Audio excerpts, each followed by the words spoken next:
오늘 야곱도 유언을 하는데요.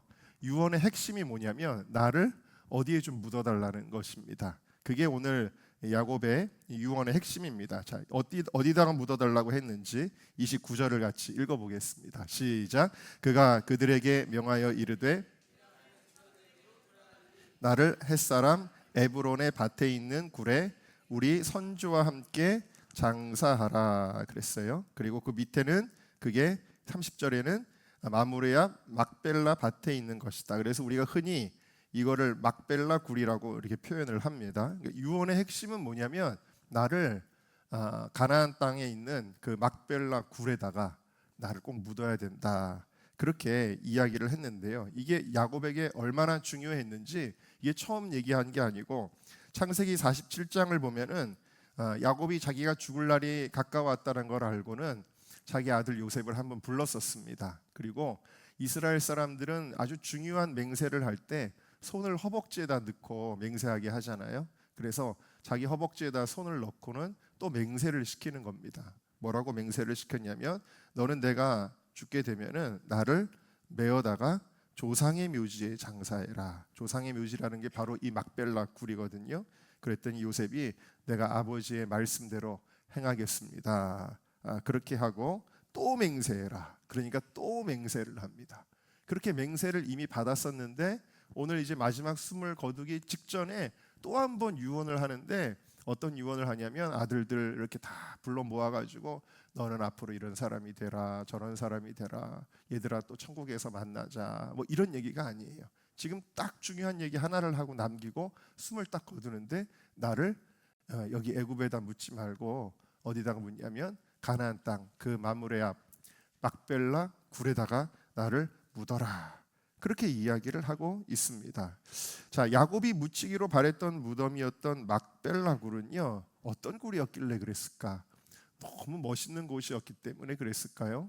아니면 모든 조건이 뭐 습도나 기온이나 뭐 이런 게 너무 좋았을까요? 왜 막벨라 굴에다가 묻히기를 원했을까요? 그 막벨라 굴이라고 하는 건요 실제로 가보면 어떤 거냐면 그냥 시골에 있는 그냥 조그마한 동굴에 불과합니다. 굉장히 흔히 볼 수 있는 그냥 시골에 있는 동굴이었다라는 거예요. 아주 조그마한 동굴에 불과했습니다. 장엄한 것도 없고 화려한 것도 없고 아무것도 내세울 것이 없는 그러한 동굴이었습니다. 반면에 지금 70년 동안 야곱이 애굽에 살고 있거든요. 아들 덕에. 아들이 애굽의 총리란 말입니다. 그런 곳에서 사람들한테 얼마나 존경받았겠어요. 이 총리였던 요셉이 그 애굽 온 제국에서 존경받는 지도자였는데요. 그 존경받는 지도자의 아버지로서 70년 동안 애굽에서 잘 살았단 말입니다. 그 애굽에서 죽으면은 어떻게 될까요? 이 애굽은요, 이집트죠. 이 이집트는 장례 문화가 굉장히 중요하고 그래서 이것을 굉장히 화려하고 또 거대하게 치르는 것을 볼 수가 있는데 그 애굽의 장례 문화를 상징적으로 보여주는 게 뭐가 있죠? 그렇죠. 바로 피라미드가 있습니다. 근데 피라미드는 정말 상상할 수 없는 현대의 건축 기술로도 그렇게 짓기가 쉽지가 않죠. 중장비를 동원한다 그래도 그렇게 짓기가 쉽지가 않은데 예전에 그런 중장비가 전혀 없었을 때에 그냥 인력으로 사람의 힘으로 정말 상상할 수 없이 어마어마한 그러한 이제 무덤을 만들었다라는 거죠. 물론 왕의 무덤입니다. 그래서 피라미드는 사실은 이제 왕의 무덤인데 왕의 무덤뿐만 아니라 그 애굽의 고위직들은요 피라미드에 버금가는 굉장히 큰 무덤들을 만들었습니다. 굉장히 큰 하나의 건축물로 그런 시설들을 만들었고 사람이 죽을 때 사람만 묻는 게 아니라 거기에 많은 부장품들을 같이 묻었고요. 또 사람을 또 높은 사람들은요 미이라로 만드는 그런 문화가 있었습니다. 그러니까 이 장례 문화, 이 미이라로 만들어서 썩지 않고 또 좋은 세계로 이렇게 살아서 이렇게 살도록 해주는 그런 믿음을 가지고 애굽의 장례 문화라는 것은 굉장히 너무 화려하고 대단하고 기술이 있고 그런 거였거든요. 자, 그러니까 총리의 아버지이기 때문에 애굽에 장사된다고 하면 아마도 화려한 무덤에 장사됐을 것이고 그의 시신이 썩지 않도록 또 미라도 만들어 주었을 것이고 그런 걸 우리가 충분히 예견할 수가 있다라는 거죠. 그런데도 불구하고 그 장래 문화가 발달한 애굽을 뒤로하고 나를 막벨라 굴에다 묻어줘. 애굽은 절대 안 돼라고 말하는 이유가 무엇이었을까요? 그것은 막벨라 굴은 약속의 땅이기 때문입니다. 자, 오늘 말씀의 30절을 다시 보시면요. 자, 이 굴은 어디에 있는 땅이, 어느 땅에 있는 거예요? 가나안 땅에 있는 거예요. 자, 이 가나안 땅이 뭐예요? 바로 하나님께서 약속하신 땅이다. 하나님은 아브라함에게 일찍이 창세기 17장 8절에 이렇게 약속해 주셨죠. 하나님의 약속을 같이 읽어보겠습니다. 시작. 내가 너와 네 후손에게 내가 거리와는 이 땅 곧 가나안 온 땅을 주어 영원한 기업이 되게 하고 나는 그들의 하나님이 되리라. 자, 하나님이 주신 땅은, 하나님이 약속하신 땅은 어느 땅이었냐면 바로 가나안 땅이었다라는 거예요. 자, 가나안 땅을 내가 너에게 줄 거고 너의 후손들이 그곳에서 살게 될 거야 라고 그렇게 이야기를 했습니다. 그러나 이 약속을 받았음에도 이 아브라함이 그 가나안 땅을 차지한 것은 아니었습니다. 그는 약속을 받았지만 약속을 계속 바라보는 자였죠. 그러나 그가 죽기 전에 그 가나안 땅 중에 한 군데만큼은 합법적으로 소유하게 됐는데 그 땅이 바로 어느 땅이냐면 이 무덤이었다라는 거예요. 이 무덤은 합법적으로 돈을 주고 샀죠. 자, 그리고 이 땅이 특별히 어떤 땅이라고 오늘 소개하고 있냐면 30절을 다시 보시면 이 굴은 가나안 땅 어디 앞에 있다고요? 마므레 앞에 있대요. 이 마므레는 헤브론 근처에 있는 지역의 이름인데요. 이 마므레가 왜 여기 표기가 됐느냐? 이 마므레가 아주 특별한 장소이기 때문입니다. 창세기 13장 18절을 보니까 아브라함이 장막을 치고 살았던 곳이었다라는 거예요. 그리고 거기에 제단을 쌓았던 곳. 그리고 창세기 18장 1절을 보니까 하나님이 나타나신 곳, 아브라함과 만나 주신 곳, 그리고 하나님이 아브라함과 언약을 맺으신 곳이 바로 마므레였다라는 거예요. 그러니까 이 마므레 땅은 그냥 땅이 아니라 하나님의 약속이 더 중요하게 있는 땅이다라는 것이죠. 그래서 아브라함이 자기 아내 사라가 죽게 되었을 때에 이 사라를 매장할 목적으로 땅을 사야 되는데, 이제 무덤을 사야 되는데 바로 이 장소를 딱 택한 거예요. 마므레 앞, 하나님과 언약을 맺은 땅. 가나안 땅 전체가 다 약속의 땅이지만 그 중에서도 하나님과 약속을 맺었던 바로 그 자리에 자기의 아내 사라가 묻히게 하려는 거예요. 왜? 사람의 죽음은 끝이 아니라 그것은 최종 목적지를 향하는 문이거든요. 그래서 그 문을 하나님의 약속에 두고 싶었다라는 것이죠.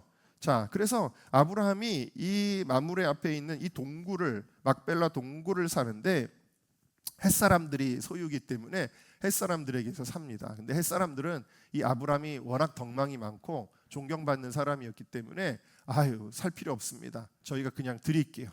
무상으로 드릴게요. 그냥 쓰세요 라고 이야기를 했지만 이 아브라함이 굳이 아니다, 내가 돈을 치르고 사겠다, 그렇게 이야기를 하고 얼마를 냈냐면 은 400세겔을 냈대요. 은 400세겔은 연봉으로 치면은 5년이나 6년 정도를 하나도 쓰지 않고 꼬박꼬박 모아야 모이는 돈이니까 굉장히 큰 액수가 되겠죠.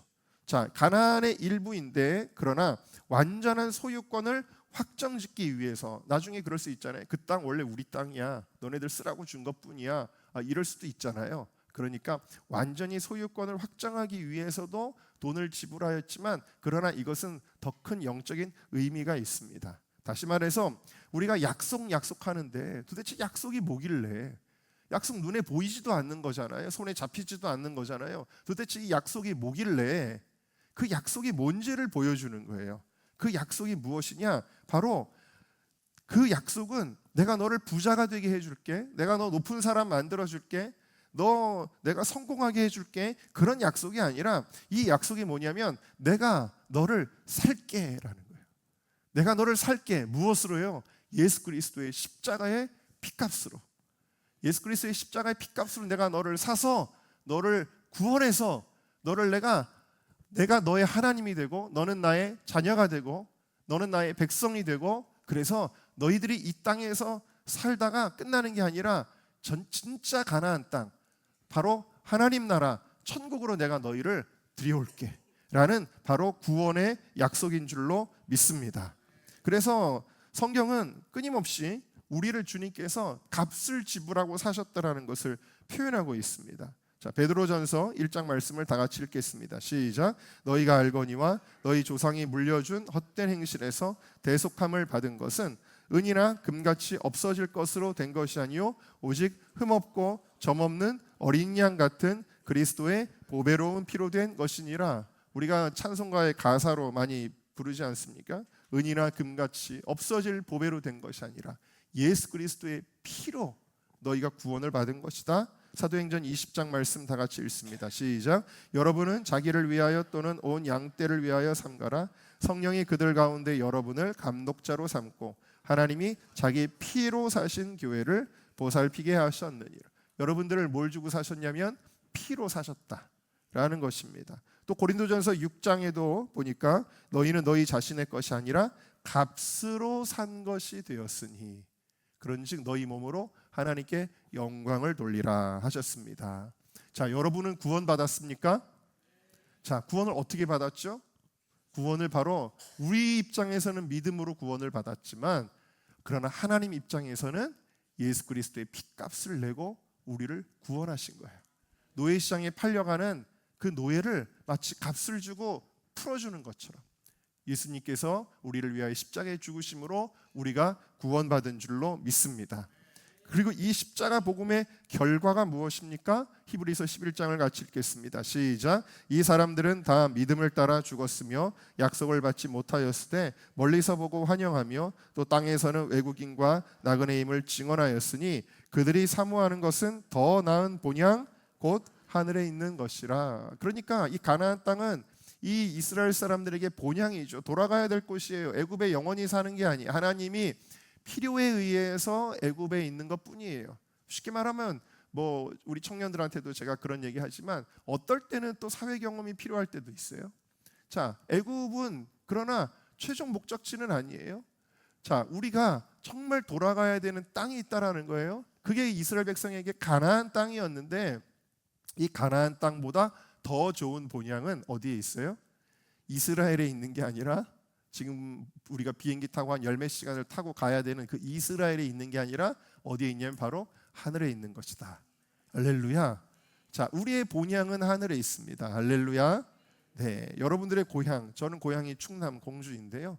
여러분들 다 고향이 있을 거 아니에요? 근데 여러분들의 진짜 고향, 영적인 고향은 하늘에 있습니다. 할렐루야. 네. 자, 그래서 핏값으로 우리를 사시고 하나님의 자녀를 삼아 주시고 하나님의 약속에 거하게 하신다라는 거예요. 그래서 그 약속에 거하는 자는 지금은 내가 그 약속을 못 받았어도 그 약속을 바라보며 지금 살아가고 있는 것이다. 그 약속은 하늘에 있는 것이다.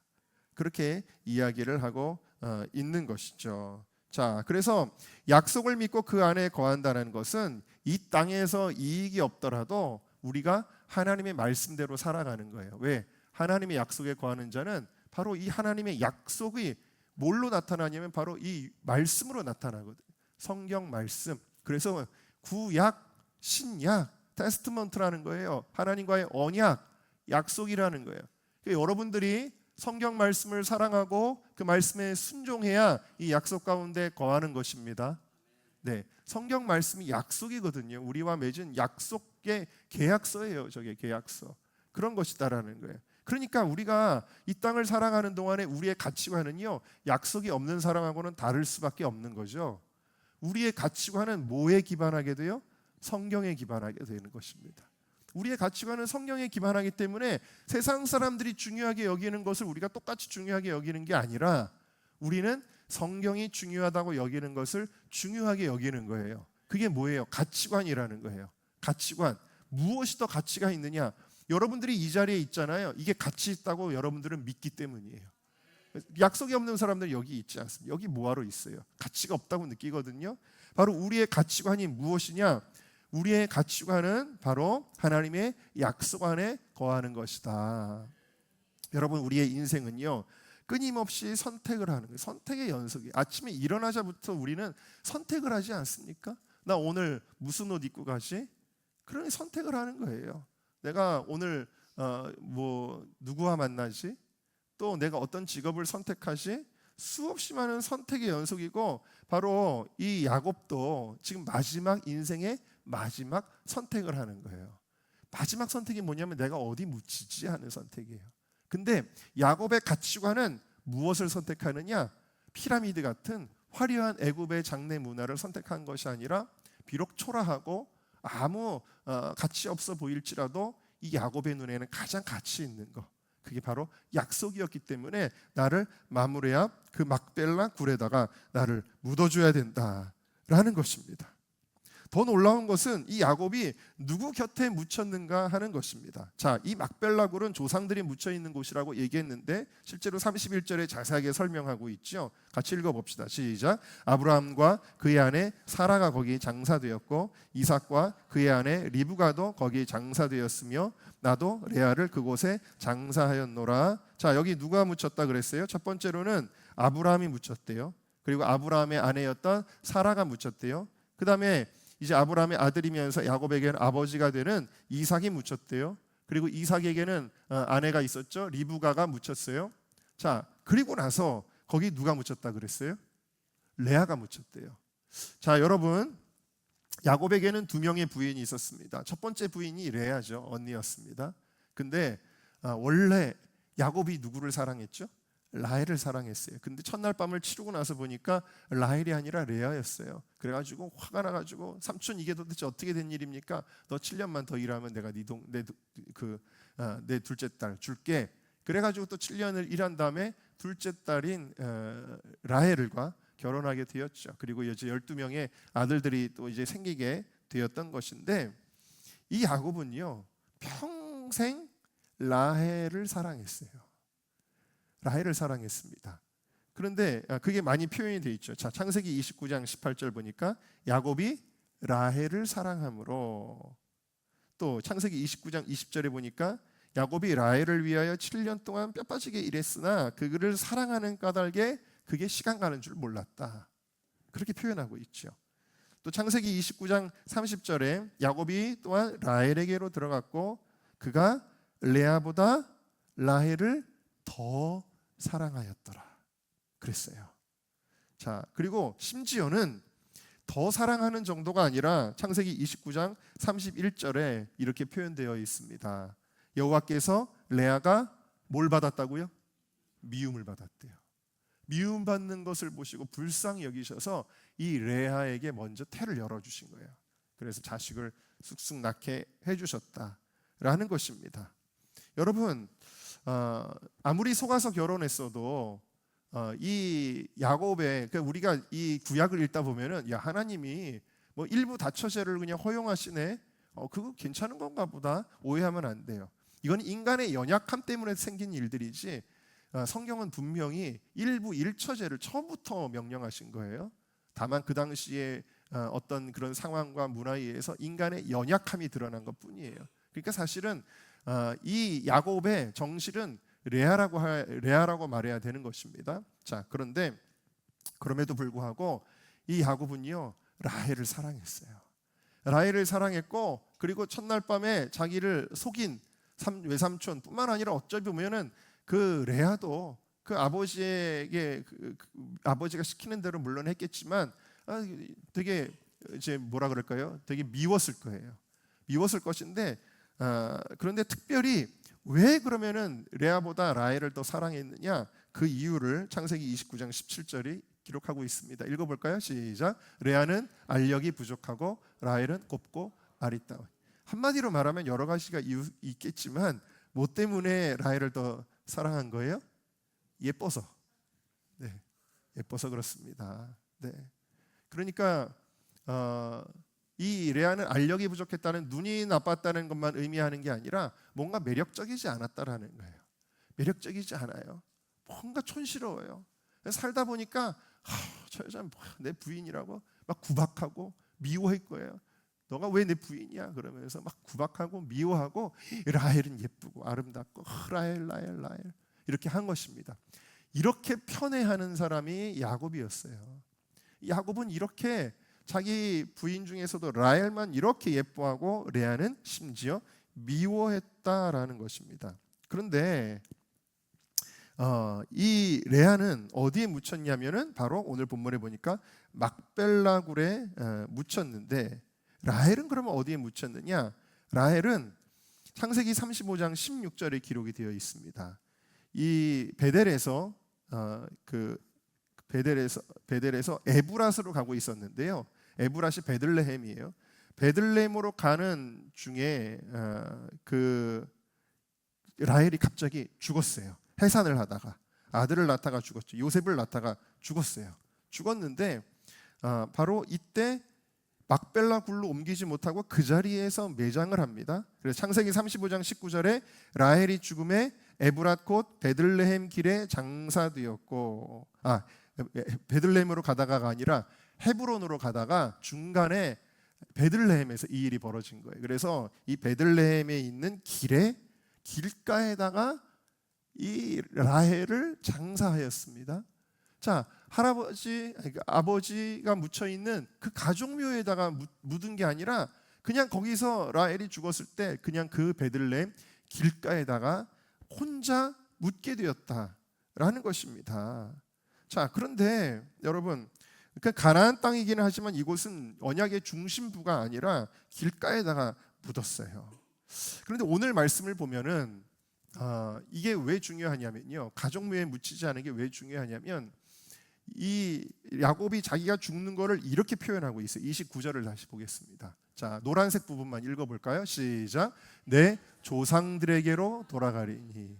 자, 조상들에게로 돌아가리니 라는 건 뭐냐면, 우리 조상들이 죽어서 없어진 게 아니라 지금 다 그 조상들이 언약의 땅 하늘나라에 있다라는 거예요. 그리고 나도 이제 할아버지에게, 아버지에게 돌아갈 거야 라는 겁니다. 본향이니까요.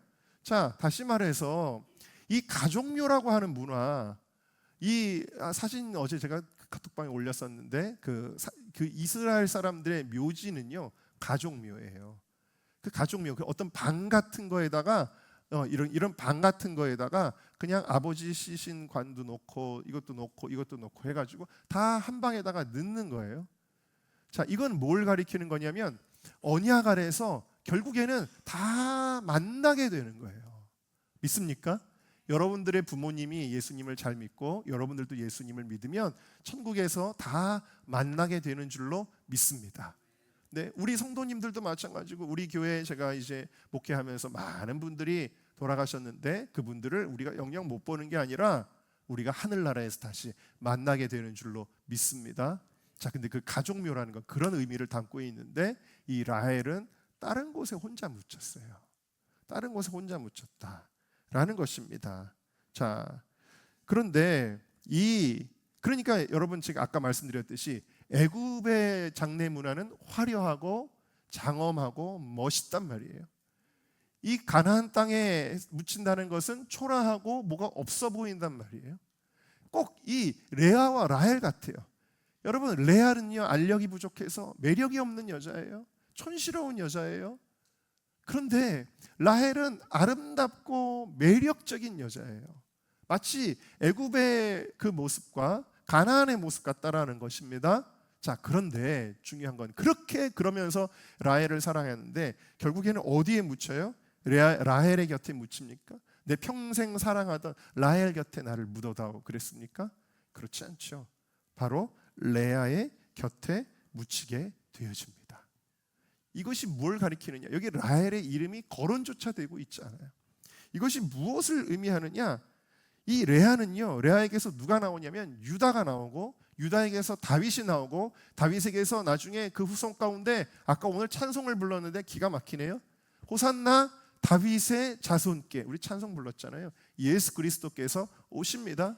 그 예수 그리스도의 피값으로 우리가 구원을 받습니다. 그리고 그 약속 안에 거할 때 우리가 하나님 나라의 백성이 되는 줄로 믿습니다. 자, 그러니까 이것은 뭘 가리키는 거냐면 나는 바로 레아를 선택할 거야. 마지막 죽음의 순간에는 그토록 자기가 미워하고 구박했던 레아의 곁에 묻히겠다. 이것은 이 야곱이 화려함과 아름다움을 선택하는 것이 아니라 언약을 선택하였다. 약속을 선택하였다라는 것을 보여주고 있는 것입니다. 여러분은 약속의 사람이십니까? 여러분은 언약의 사람이십니까? 이 사람이 약속의 사람인지 아닌지, 정말 천국을 향해 본향을 향해 가는 사람인지 아닌지, 정말 그 약속의 복을 받을 만한 사람인지 아닌지 무엇을 통해 드러나느냐? 그것은 우리가 선택할 때 약속을 선택하느냐를 보면 알 수 있다라는 거예요. 자, 아브라함에게 하나님이 약속을 주십니다. 너 본토 친척 아비집을 다 떠나서 내가 지시하는 땅으로 가라. 어딘데요? 그건 물어볼 거 없고 알 거 없고 그냥 가라. 다 버리고 가라. 버린다라는 건 쉬운 일이 아니에요. 내가 여태까지 뼈 빠지게 사업을 일궈놨습니다. 직장에서 내가 이제 승진을 해가지고 높은 자리까지 올라갔습니다. 내가 여기서 땅도 사고 집도 샀습니다. 그런데 갑자기 이걸 다 버리라? 쉬운 일이 아니죠. 그러나 이 선택의 기로에서 아브라함은 하나님의 말씀에 순종합니다. 무엇을 선택했기 때문에? 약속을 선택했기 때문이지요.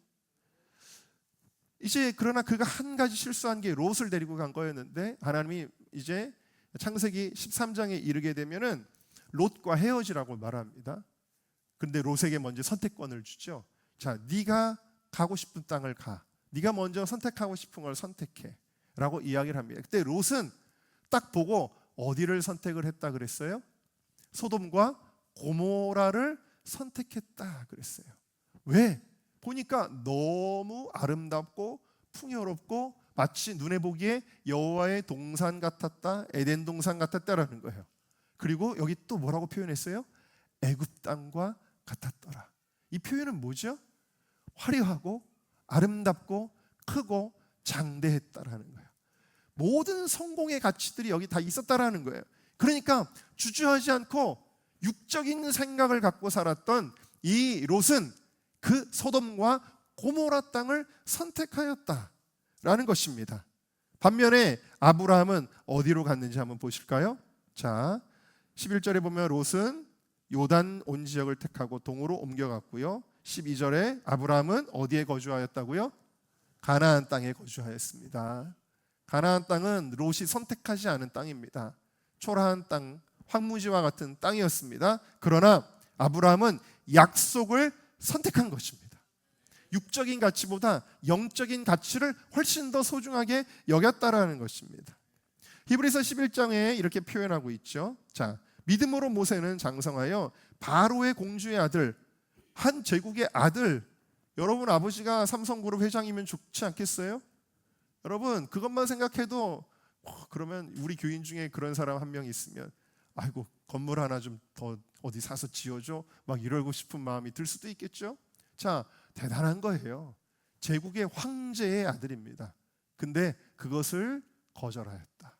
그것을 거절하고 뭘 선택했어요? 25절을 같이 읽어보겠습니다. 시작. 도리어 하나님의 백성과 함께 고난받기를 잠시 죄악의 낙을 누리는 것보다 더 좋아하고, 26절, 그리스도를 위하여 받는 수모를 애굽의 모든 보화보다 더 큰 재물로 여겼으니 이는 상 주심을 바라봄이라. 할렐루야. 자, 모세의 선택은 애굽이 아니라 가나안이에요. 화려함이 아니라 약속이다라는 것입니다. 네. 다니엘도 마찬가지로 고위직에 올라 있었고 그는 편안하게 살 수 있었습니다. 그러나 왕의 신상에 절하지 않고 타협하지 아니하고 굴복하지 않고 그는 하루 3번씩 무릎을 꿇고 기도하며 무엇을 선택했냐면 하나님의 말씀대로 살기를 선택했습니다. 하나님의 말씀대로 살기를 선택하는 게 약속을 선택하는 것이라는 이야기입니다. 사도 바울은 그 가말리알의 문화생이었고 정말 히브리인 중에 히브리인이었고 율법의 완전한 자였고 모든 사람들에게 존경받는 사람이었습니다. 그러나 그가 예수 그리스도를 만난 이후에 이렇게 고백을 하고 있습니다. 빌립보서 3장을 같이 읽어보겠습니다. 시작. 그러나 무엇이든지 내게 유익하던 것을 내가 그리스도를 위하여 다 해로 여길 뿐더러 또한 모든 것을 해로 여김은 내 주 그리스도 예수를 아는 지식이 가장 고상하기 때문이라. 내가 그를 위하여 모든 것을 잃어버리고 배설물로 여김은 그리스도를 얻고 그 안에서 발견되려 함이니 그랬어요. 자, 여러분 이 빌립보서 3장의 사도 바울의 고백은 뭐예요? 그가 누릴 수 있었던 수많은 성공의 가치들을 어떻게 했다라는 거예요. 마치 화장실에서 그냥 볼일을 보고 물을 내려버리듯이 배설물처럼 여기고 버렸다라는 거예요. 그리고 그가 선택한 것은 누구입니까? 예수 그리스도라는 거예요. 할렐루야. 여러분, 우리의 인생의 수많은 선택 가운데서 여러분, 이 믿음의 사람들은요, 무엇을 선택했냐면 항상 눈에 보이지는 않지만 약속을 선택했다라는 거예요. 반면에 아까 그 롯은 어떻게 됐을까요? 롯은 소돔과 이 고모라를 선택했는데 이 소돔과 고모라는 그를 성공의 기쁨으로 인도한 것이 아니라 결국 그 안에서 롯은 고통스럽게 살다가 소돔과 고모라가 유황불에 다 멸망하는 것을 보게 되었고, 그의 아내는 소금기둥이 되었고, 그의 가정은 다 파괴되어서 하나님에게서 완전히 멀어지게 된 것을 볼 수가 있죠. 또 여러분, 오늘 말씀의 주인공이 야곱이 등장하는데 그의 형이었던 에서는 어떤 사람이었어요? 이 약속을 소중히 여기지 않았어요. 장자의 명분을 소중히 여기지 않았어요. 팥죽 한 그릇이 더 귀했어요. 그 너무 맛있는 팥죽 한 그릇을 먹으면서 약속? 그게 뭔데? 눈에 보이지도 않는데 무시했다. 그 약속을 가볍게 여겼다. 경히 여겼다라는 거예요. 그래서 그거를 발로 차버렸더니 결국 그는 약속의 후사가 되지 못하지 않았습니까?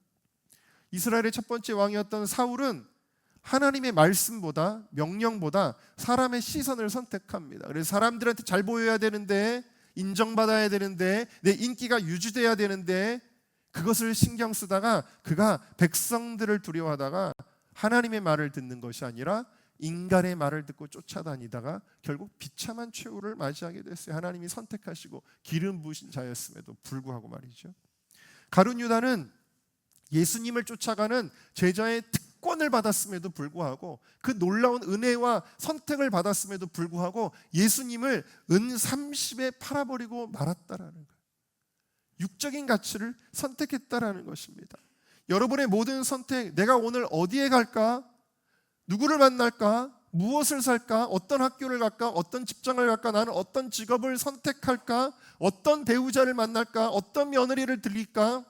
우리의 수없이 많은 선택에서 여러분, 그 선택에는 무엇이 중요한지 아세요? 우리가 흔히 이렇게 기도합니다. 하나님, 어느 길로 가야 내가 잘 됩니까? 어느 선택을 해야 내가 행복합니까? 우리는 그거를 질문하지만 하나님의 관점은 다르다니까요. 잘 되고 성공하고 부해지고 그 선택을 우리는 하나님께 물어보지만, 그러나 하나님은 우리 선택의 동기를 뭐라고 하시는 거예요.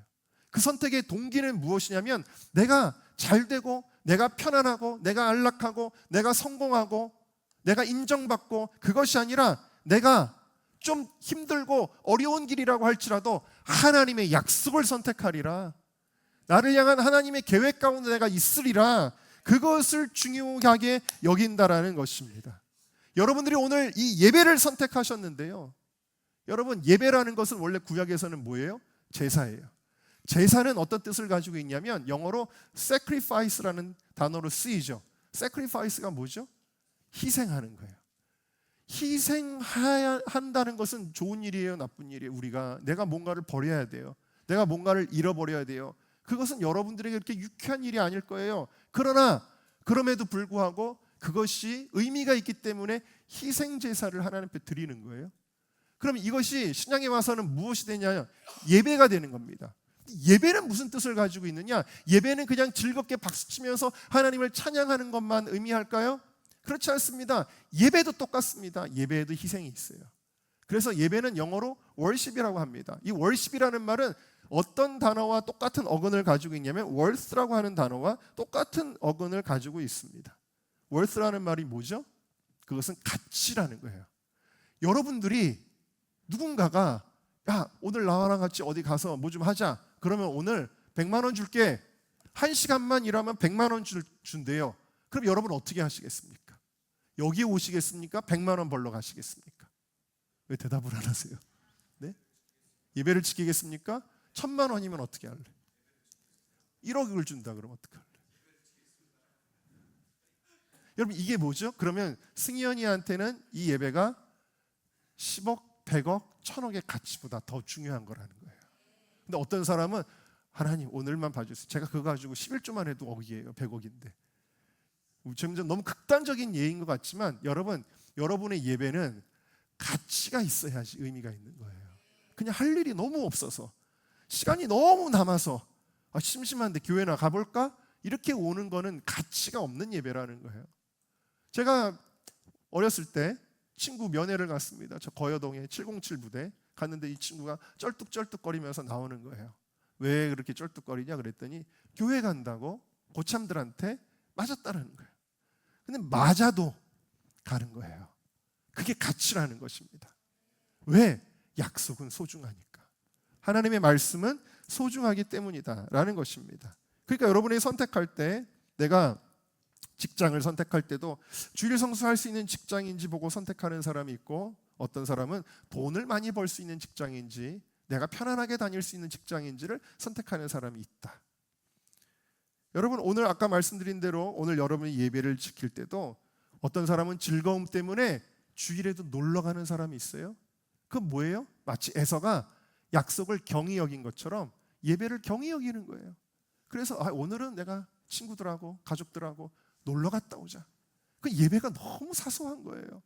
그냥 내가 놀러 가고 싶으면 포기할 수도 있는 것이 예배가 되어진다라는 것이죠. 그러나 아무리 누구가 유혹해도 이 예배의 자리를 지키는 사람이 있다라는 거예요. 어떤 사람은 인간관계 때문에 결혼식장으로 가고, 어떤 사람은 그 인간관계 때문에 또 동창회를 가고, 그래서 잘 보여야 되고, 그런 사람이 있는가 하면 나는 오직 주님만을 기쁘시게 할 거야 라고 주님 앞에 나와 온전하게 주일 성수하는 사람이 있다라는 거예요. 어떤 사람은 코로나 때 당신 교회 가면 해고하겠어 했는데 진짜로 직장을 잃어버린 사람들이 꽤 있었습니다. 그런데 어떤 사람은 직장에서 교회 가면 안 된대요. 그러면서 예배를 버리는 사람이 있었습니다. 마태복음 6장 33절은 우리에게 이렇게 선택하라고 말씀하십니다. 읽겠습니다. 시작. 그런즉 너희는 먼저 그의 나라와 그의 의를 구하라. 그리하면 이 모든 것을 너희에게 더하시리라. 내가 사람들한테 잘 보이기 위해 그걸 선택하면 내가 무언가를 얻을까요? 소돔과 고모라가 화려한 땅이었지만 그 땅을 다 유황불에 잃어버린 것처럼, 심지어는 그의 아내도 잃고 그의 두 딸도 완전히 망가진 인생이 되었던 것처럼, 여러분 그 끝은 다 잃어버리지만 우리가 하나님을 선택하면, 다니엘이 목숨 걸고 하나님의 약속을 선택했는데 오히려 나라가 3번 바뀌어도, 제국이 3번 바뀌어도 이 다니엘은 가장 높은 총리의 자리에 있었어요. 하나님이 사자굴에서도 건져주셨어요. 할렐루야. 이 모든 것을 너에게 더하시는 것을 믿는 것, 믿음도 보이지 않고 약속도 보이지 않지만 이것이 가장 귀한 것임을 여러분들이 믿으시기를 주님의 이름으로 축원합니다. 여러분이 이렇게 목숨을 걸고 약속을 소중하게 여기면 세상의 친구들이 여러분들을 신기하게 여깁니다. 친구들은 다 산과 들로 떠도는데, 야, 이 친구는 틈만 나면 교회 간다 그러네. 뭐 틈만 나면 아예장이 김대리 뭐 어디가? 교회 갑니다. 오늘 주일도 아닌데 왜 교회를 가? 오늘은 수요 예배 있습니다. 김대리는 뭐 수요 예배, 주일날 하루 가면 되는 거 아니야? 거기 예수 믿는 사람들. 아닙니다. 금요일에도 철야기도 해야 됩니다. 금대리 또 어디가? 이번 휴가 때는 뭐해? 어디 좋은 데 가? 선교 갑니다. 김대리는 참 신기해. 도대체 비웃는 것 같아도 그 속에서 뭐가 궁금하겠어요? 도대체 예수 믿는 게 뭐가 그렇게 좋길래 저럴까? 궁금하지 않겠어요? 여러분, 그런 간증을 들어본 적이 있어요. 일제시대에 누군지는 제가 그런 이름까지는 모르지만 어떤 간증을 본 적이 있는데, 일본 순사가 고문받는 사람이 있어요. 그 한국 사람, 목사님이든 하여튼 믿는 사람이, 너 예수 믿지 말고 천황에게 절해라, 막 고문을 하잖아요. 때리고 나중에는 죽이잖아요. 그런데도 불구하고 끝까지 예수님을 선택하잖아요. 근데 일본 순사 가운데 어떤 사람이 도대체 저 사람이 믿는 예수가 누구길래 황제를 선택하지, 천황을 선택하지 않고 예수를 선택하다가 순교까지 하는가. 그래서 그가 나중에 회심해가지고 일본에서 기독교 활동을 하게 되었다는 그런 간증을 들은 적이 있어요. 여러분, 도대체 누구길래 준규가 믿는 하나님이 도대체 누구시길래 준규는 저렇게 하나님만 의지하고 저럴까? 직장의 동료들이 궁금하게 만드는 여러분들이 되시기를 주님의 이름으로 축원합니다. 이 애굽 사람들이 그랬을 거 아니에요. 야, 우리 애굽이 너무 좋은데 왜 굳이 이 애굽을 떠나 저 가나안으로 향할까? 궁금해지지 않겠어요? 여러분 이렇게 궁금해져야 적어도 예수님 믿지 않겠습니까? 네? 그렇지 않겠습니까? 나는 가나안 땅을 위해 애굽을 포기하는가? 아니면 애굽을 위해 가나안 땅을 포기하는가? 우리가 믿는 이 신앙을 사람들에게 매력적이고 가치 있는 것으로 보이게 하고 있는가? 아니면 신앙을 별것 아닌 것처럼 쉽게 포기하는가? 그렇지 않겠어요, 여러분? 네? 신입사원한테 술 한잔 해. 그런데 안 돼. 야, 잘 마시네. 너 교회 다닌다면서. 그래도 제가 선배님이 주시는 술잔을 어떻게 마다하겠습니까? 그러면 어떻게 생각하겠어요? 그렇지. 요거 하나에도 굴복하는 가치? 그런 예수를 내가 뭐하러 믿지? 그러지 않겠어요? 속으로는 그래 잘 마시네 하면서도 속으로는 그러지 않겠냐는 거예요. 네가 믿는 예수는 그냥 술 한 잔에도 포기되는 예수구만. 그러지 않겠습니까, 여러분? 우리가 믿는 예수 그리스도가, 우리가 믿는 그 약속이 세상 사람들에게 이 예수 믿는 사람들은 절대 포기할 수 없는 가치구나, 그것을 여러분들이 증명할 수 있기를 주님의 이름으로 축복합니다. 제 제자 중에 미국에서 유학을 하던 제자가 있습니다. 그런데 너무너무 이제 좋은 대학을 가서 박사과정을 밟고 탄탄대로를 갑니다. 그리고 이제 졸업을 하고 박사 학위를 이제 다 받고 그리고 이제 진급을 하면 그 전 세계에서 가장 알아주는 탑 클래스의 대학의 교수가 될 수 있습니다. 당연히 그 길로 가야 됩니다. 근데 그 교단이 동성애 문제 때문에 갈라지게 돼요. 그래서 알죠? UMC라는 교단이 동성애를 죄로 이제는 말하지 않고 동성애 사제들이 막 감독이 되고 교회 지도자가 되는, 동성애자들이 교회 지도자가 되는 이런 상황 가운데 말이 되냐? 하나님의 말씀대로 살아야지 우리가 왜 세상의 흐름에 타협하느냐라고 갈라져 나오는 교단이 GMC라고 생겼습니다. 근데 성공이 보장된 거는 어디냐면 남는 거예요. 남아야만 성공이 보장돼요. 그래야 교수들한테 인정을 받고 그래야 내 교수의 길도 열립니다. 그 선택의 기로에서 물론 갈등할 수도 있었겠죠. 고민할 수도 있었겠죠. 그런데 과감하게 선택합니다. 나는 성경 말씀대로 가르치는 교단으로 갈 거야. 그리고는 교단에서 나왔습니다. 할렐루야. 제가 그 선택을 들을 때 여러분 하나님이 책임져 주실 것을 믿게 되더라고요. 하나님 살아계십니다. 인간이 그 인생을 책임지는 것이 아닙니다. 하나님이 살아계시고 하나님이 그 인생을 책임져 주시기 때문에 반드시 먼저 그의 나라와 그의 의를 구하는 자에게 이 모든 것을 하나님이 더해 주실 줄로 믿습니다. 저랑 카톡 친구인 한 목사님도 하와이에 광약교회라는 곳을 담임하고 있는데 이분은 하와이에서 가장 큰 교회 중에 하나인 대형 교회 담임이셨습니다. 그런데 이분이 동성애 문제를 가지고 교단에 항의를 하고 올바른 의의 목소리를 내다가 그만 징계를 받게 되고 막 이런 과정 가운데 어떻게 됐냐면 그 교인들과 함께 그 대형 건물을 다 버리고 나와서 광야 같은 곳에서 교회를 개척하고 그 교회 이름을 광야교회라고 지었어요. 이분들이 다 어떤 사람들이에요? 모세와 같이 바로의 딸이라는 그 왕자라는 그 호칭을 마다하고 정말 약속을 바라보는 그 길을 선택하신 분들이다 라는 것입니다. 마지막으로 최수연 선교사님의 이야기를 해드리도록 하겠습니다. 이분은 내 인생은 주님 것이다 라는 책을 쓰신 분인데요. 남편이 어떤 분이었냐면 남편이 또 미국의 최고의 대학인 스탠퍼드 대학에서 연구교수로 안정된 삶을 살아갑니다. 교수 부인입니다. 돈도 무지무지하게 많이 법니다. 사람들이 존경합니다. 교수 부인이니까 존경하고 그리고 그래서 돈을 많이 벌었습니다.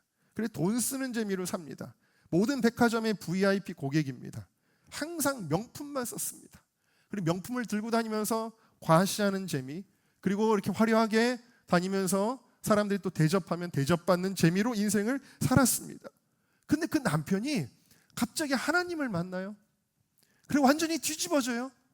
그러더니 한국에서는 카이스트를 나오고 미국에서는 스탠퍼드를 나온 최고의 정말 그 명예와 또 부를 가지고 있었던 분인데 그 남편이 갑자기 홀라당 뒤집어져 가지고는 여보 나 선교사로 갈 거야 그런 겁니다. 그것도 중국에 공산주의 그때는 더 심할 때였는데 중국에 나 선교사로 갈 거야. 깜짝 놀란 겁니다. 그래서 무슨 소리냐, 우리 애들은 어떻게 하고 막 여러 가지 이야기하면서 나는 못 가, 나는 절대 안 가. 그러면서 이제 부부싸움이 시작이 됩니다. 그러나 아무리 아내가 붙잡고 말리고 해도 남편의 결정이 너무나 확고함을 깨닫게 됩니다. 할 수 없이 포기하고 남편을 따라갈 수밖에 없는 상황이 됩니다. 그래서 이제 선교사로 가는 것을 준비하는 그런 시간들이었는데, 설거지를 하면서 야, 내 신세가 이게 뭐냐, 내 신세가 이게 뭐냐 그러면서 막 한탄하면서, 설거지가 아니라 이제 쌀을 씻고 있었대요. 쌀을 씻으면서 내 신세가 이게 뭐야, 내가 이걸 다 버리고 중국의 선교사 부인이 되다니. 그러면서 이제 너무 이제 한숨을 쉬고 있는데 갑자기 누군가가 뒤에서 딱 안아주는 느낌이 들더라는 거예요. 그러면서 주님의 음성이 들립니다. 내가 너를 사랑한다. 내가 너를 사랑한다. 근데 갑자기 임재가 확 덮치니까, 이분이 이제 교회를 다니기는 다녔던 분이에요. 근데 형식적으로 교회를 다니셨던 분이고 임재를 경험한 적이 없는데, 엉뚱하게도 이분은 쌀을 씻다가 하나님의 임재를 경험을 했어요. 근데 그 순간에 갑자기 임재가 넘치니까 막 눈물이 막 나면서 은혜가 임하는 거예요. 그리고 그 은혜가 얼마나 감사한지 모르겠는 거예요. 그러면서 가만히 생각해 봤대요. 내가 왜 보통 대다수의 사람들이 기도하다가 은혜를 체험하고 찬송 부르다가 말씀 듣다가 은혜를 체험하는, 나는 왜 쌀을 씻다가 이 은혜를 체험했을까? 곰곰이 생각해 보니까 내가 선교지에 가면 밥 지어가지고 선교할 일이 있나 보다, 그 생각이 들더라는 거예요. 그래서 그 다음부터 저는 선교사로 가신다면서요, 저 선교지에 밥 지으러 갑니다. 그러셨대요. 밥 지으러 갑니다. 여러분, 밥 짓는 것도 선교입니다. 예전에 우리 교회 중고등부 애들 많을 때 장권사님이 애들 밥 열심히 쪄주셨잖아요. 그게 선교잖아요, 여러분. 밥 지어주는 것이 선교입니다. 그리고서는 이제 계속 그렇게 인사를 하다가 진짜로 중국에 갔는데, 남편이 중국의 대학에 선교할 수 있으면 거점이 필요하잖아요. 대학의 교수로 딱 취직이 됐어요. 그랬더니 상대하는 아이들이 누구예요? 다 대학생들이에요. 대학생들을 상대하니까 대학생들은, 청년들은 뭘 해줘야 돼요, 여러분? 밥을 줘줘야 돼요, 여러분. 우리 교회도 밥이 문제예요, 밥이. 주일날에도 이 청년들 어떻게 합니까? 밥 해줘야 돼요, 여러분. 배고파요, 항상. 준규가 웃는데. 그래가지고 거기서 뭘 하고 있어요, 이분이? 밥을 줘주는 거예요, 계속. 밥을 줘주면서 이 청년들이, 중국의 학생들이 어떻게 변화되느냐? 중국의 영적인 리더들로 변화되었다라는 거예요. 할렐루야! 놀라운 일이 벌어진 거예요. 놀라운 일이 벌어졌어요. 바로 이분이 누구냐면은 아까 말씀드린 최수연 선교사님이고, 이분의 남편이 최하진 선교사님, 우리 옛날에 홀리위크 때 와서 말씀 한번 전해주셨던 분이에요. 여러분, 이분이 이렇게 고백을 합니다. 이분이 지금은 중국의 열방국제중고등학교를 세워서 거기 교장으로 섬기고 있는데요, 이렇게 고백을 하였습니다. 저는 죄의 노예로부터 의의 노예로 신분이 바뀌었습니다. 예전에 저는 쇼핑광, 여행광 환자였습니다. 워낙 씀씀이가 커서 큰 손으로 통했고 대치동 아줌마들에게 뒤치지 않을 교육열도 있었습니다. 지난날 저의 삶을 돌아보니 제가 주님을 위해 사는 것이 아니라 주님이 저를 위해 계셔야 했습니다. 그러나 이제는 주님 먼저 나는 나중이라는 신본주의의 삶이 되었습니다. 세상적 그리스도인이 아니라 세계적, 세계를 위한 그리스도인이 되었습니다. 내 인생의 우선순위는 예수님 먼저, 다른 사람들 두 번째, 나 자신은 맨 나중입니다. 그래서 저는 오늘도 사람들을 섬기고 복음을 전하는 일을 멈출 수 없습니다. 여러분, 오늘 여러분들의 선택은 애굽이 아니라 가나안 땅이 되기를 주님의 이름으로 축복합니다.